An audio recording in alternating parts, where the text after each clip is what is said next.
Depuis 1 an ou 2, dans les médias, dans des documentaires, sur les réseaux, j'ai l'impression qu'il y a une multiplication de témoignages de femmes qui disent avoir été victimes, complètement manipulées par des hommes qui utilisent les applications de rencontres pour parvenir à leurs fins, pour soutirer de l'argent ou autre.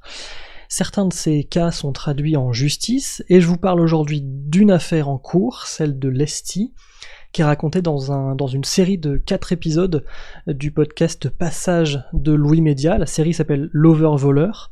4 épisodes de 25 minutes qui sont racontés par Lisiane Larbani, la journaliste de Libération qui a mené cette enquête, et qui raconte et qui recueille la parole de plusieurs de ces femmes qui témoignent, les plaignantes dans cette affaire, et qui rajoute un peu de contexte bien sûr, mais qui donne la parole à en fait une minorité de femmes, parce qu'on parle de plusieurs dizaines dans cette affaire-là, donc c'est assez incroyable et terrifiant, on va pas se mentir.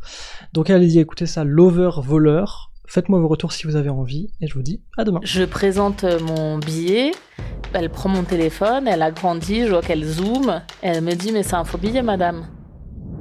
Et ce jour-là, je suis avec mon frère et je me dis « mais il se fout de moi ou quoi ?» Je lui demande à quelle heure il rentre, et là il me ment sur l'horaire de retour, et il me donne un horaire 3 heures plus tard. Sur les coups de midi, je sais pas pourquoi, je vérifie mon application bancaire et je me rends compte que j'ai été débitée de 400 € sur mon compte bancaire.